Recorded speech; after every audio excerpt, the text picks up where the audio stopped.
Okay guys, so we're now past that initial triangle with the paces.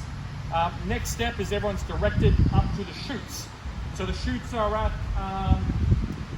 2 meters wide with 1.5 meter spacing. There'll be a sign here, kind of reminding them of that, and also encouraging them to use the hand sanitizer if they haven't already before progressing down. Some of these check-ins will actually be on grass, so we can't always tape, but we'll use paint to do that. And we actually do a little return on the lines to make sure that people kind of center themselves, so they're not leaning or having to clean their handrails as much, although it is scheduled.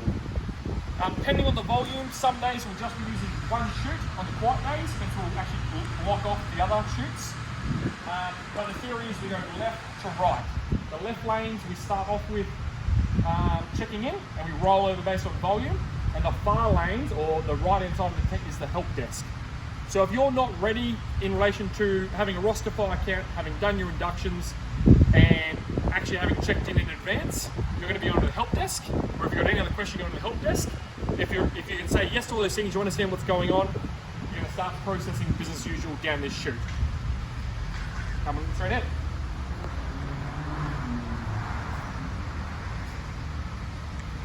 Okay, still rolling? Yep. Okay, so as I said, left to right. Basically, you progress up the lines as the person in front of you moves up. I'm at the last line here. I'll now progress to the table. These tents here will actually be, these are 3x3s, but on site it'll be a 4 meter bay, so it's actually going to be 4x12. So 3 spaces. You've got the first 4x4 space is a processing space for check-in. The second one is storage internally, and the last one is a check-in or help desk, depending how many people you have here at once. So I've now walked up. I'll be greeted by a workforce staff member. They'll have a computer there. They'll ask me for my name. They'll then check there that I have actually checked in if I haven't been able to show it on my phone at that point in time. From there, depending on what client you are, they will give you every other bit of every other item you need to do your job. So as a staff member, to be honest, all I'm collecting is my wristband, and off I go. If I'm a volunteer at the opposite end of the scale, I'll be getting my uniform, my meal solution, and my wristband and going.